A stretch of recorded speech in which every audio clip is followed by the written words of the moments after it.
So hi, మన patients కి PCOD గురించి ఎంత నాలెడ్జ్ ఉందో ఇవాళ తెలుసుకుందాం. Let's go and talk to them directly. So actually this is PCOD awareness month. Do you know that? Yes, ma'am. So PCOD అంటే ఏంటి? PCOD means irregular periods and water bubbles and heavy bleeding అవ్వటం and అసలు కనిపించకపోవడం, దీన్ని PCOD అంటారు. ఓ పర్వాలేదు. So we got a good answer. Actual గా పీసీఓడి అంటే పాలిసిస్టిక్ ఓవేరియన్ డిసీజ్, అంటే అండాశయంలో నీటి బుడగలు ఉంటాయి.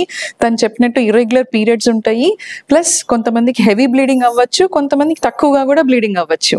Very good answer. సో నువ్వేమనుకుంటున్నావు, పీసీఓడి అనేది లావుగా ఉన్న వాళ్ళకే వస్తుంది అనుకుంటున్నారా, లేదా సన్నగా మీలాగా ఉన్నా కూడా పీసీఓడి వచ్చే అవకాశం ఉందా? ఎస్ మ్యామ్, సన్నగా ఉన్నా కానీ వస్తుంది. ఓకే, సో అంటే ఏమైనా డిఫరెన్స్ ఉంటుందా లావుగా ఉన్న వాళ్ళకి సన్నగా ఉన్న వాళ్ళకి పీసీఓడిలో?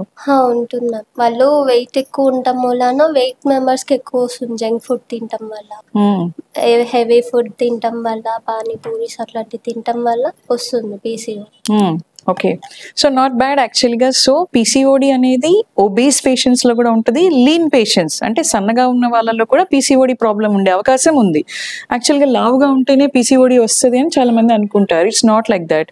మనకి 2 టైప్స్ ఉంటాయి, obese and lean PCOD. So obese లో ఉన్న వాళ్ళకి ఏంటంటే ఇంకొంచెం సివియర్ గా కూడా ఉండే అవకాశం ఉంది, ఎందుకంటే వాళ్ళ వెయిట్ ఎక్కువగా ఉండటం వల్ల వెయిట్ లాస్ అవటం చాలా డిఫికల్ట్ గా అవుతుంది అనమాట. కానీ ఇద్దరికి కూడా కామన్ సిమ్టమ్స్ ఉంటాయి, లైక్ ఇర్రెగ్యులర్ పీరియడ్స్ ఉంటాయి, అదర్ సిమ్టమ్స్. సో అసలు సిమ్టమ్స్ ఏంటో ఇంకొక పేషెంట్ అడిగి తెలుసుకుందాం. సో పీసీఓడి అని ఉన్న వాళ్ళకి ఎలాంటి లక్షణాలు ఉంటాయి? షుగర్ వస్తుంది మేడం.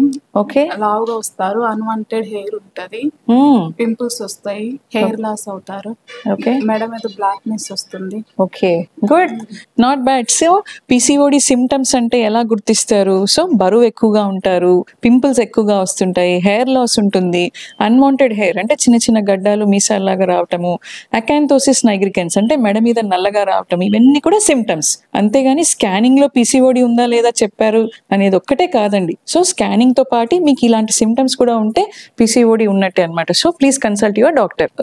ఇంకా పీసీఓడి నుంచి తెలుసుకుందాం ఇంకొక పేషెంట్ నుంచి. సో మీ మదర్ కి పీసీఓడి ఉంటే మీకు పీసీఓడి వస్తుంది అని మీరు అనుకుంటున్నారా? అనుకుంటున్నాను. Yeah, so as she said correct. అంటే ఇప్పుడు జెనెటిక్ హిస్టరీ అంటారు, అంటే మదర్కి కానీ సిస్టర్కి కానీ పీసీఓడి ప్రాబ్లం ఉంటే మనకి కూడా పీసీఓడి వచ్చే అవకాశం ఒక 20% ఉంటుంది. సో జెనెటిక్ హిస్టరీ అంటారు. తర్వాత మన లైఫ్ స్టైల్, అదిగో మేడం గారు చెప్పినట్టు బాగా food, out side food, junk food తింటే బరువు బాగా పెరిగిపోయి హార్మోన్ ఇంబ్యాలెన్స్ వచ్చి పీసీఓడి అనేది వచ్చే అవకాశం ఉంటుంది. So we had a very good discussion. Thank you. మీలో అందరికి ఇంత అవేర్నెస్ ఉంది అనేది it's very surprising. Good to hear. Thank you. PCOS ని అర్థం చేసుకుందాం, పీసీఓఎస్ ని జయిద్దాం.